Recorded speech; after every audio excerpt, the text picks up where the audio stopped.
নেতারা হাতে তুলে নিলেন পদ্মফুল। একটা দুটো নয়, একেবারে 3003টি পদ্ম নিতেই তৃণমূল কর্মীরা ছুটতেই শোরগোল পড়ে গেল। দীঘার জগন্নাথ ধাম উদ্বোধন নিয়ে এমনিতেই মেতে গোটা বাংলা। তার মাঝে বাঁকুড়ার তৃণমূল নেতাদের এমন কাণ্ডে হইচই বাঁধল।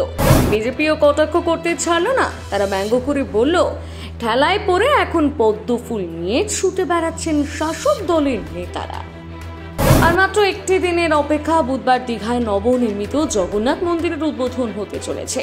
এই বিশেষ মুহূর্তের জন্য বাঁকুড়া জেলার ছাতনা থেকে পাঠানো হলো 3003টি পবিত্র পদ্ম ফুল এবং শুশুনিয়া পাহাড়ের ঝর্ণার শুদ্ধ জল। স্থানীয় তৃণমূল নেতৃত্বের উদ্যোগে এই সামগ্রী সোমবার দীঘার উদ্দেশ্যে রওনা দিয়েছে।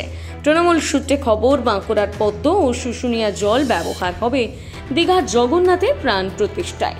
তৃণমূল নেতৃত্বের দাবি, এই ফুল ও জলেই নতুন মন্দিরে জগন্নাথ দেবের প্রাণ প্রতিষ্ঠা হবে। ছাতনা পঞ্চায়েত সমিতির সভাপতি বঙ্কিম মিশ্র জানান, মঙ্গলবার থেকে বিশেষ যজ্ঞ শুরু হবে এবং এই বিশেষ কর্মযজ্ঞে শুশুনিয়া পাহাড়ের পবিত্র জল ও ছাতনার বিভিন্ন প্রান্ত থেকে সংগ্রহ করা পদ্ম ফুল ব্যবহার করা হবে। কেন 3003টি ফুল? পদ্মফুলের নির্দিষ্ট সংখ্যা প্রসঙ্গে তিনি বলেন, এর অন্য কোনো কারণ নেই। আমরা যথাসাধ্য চেষ্টা করে মোট 3003টি পদ্মফুল সংগ্রহ করতে পেরেছি। স্থানীয় সূত্রে জানা গিয়েছে, রাঢ় বাংলার মানুষের কাছে শুশুনিয়া পাহাড়ের ঝর্ণার জল অত্যন্ত পবিত্র বলে গণ্য হয়।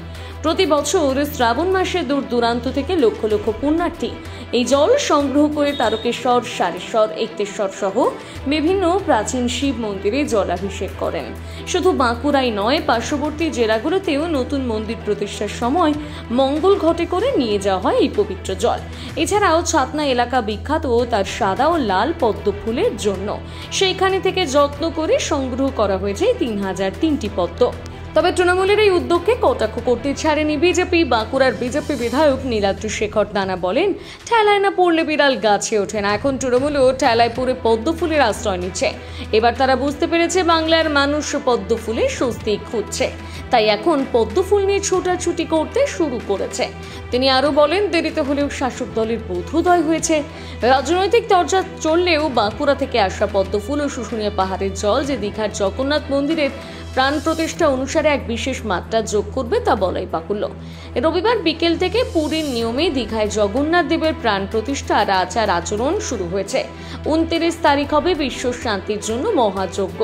সূত্রের খবর, 100 কুইন্টাল আম ও বেলঘাট এবং 2 কুইন্টাল ঘি থাকবে মহাযজ্ঞের উপকরণ হিসেবে।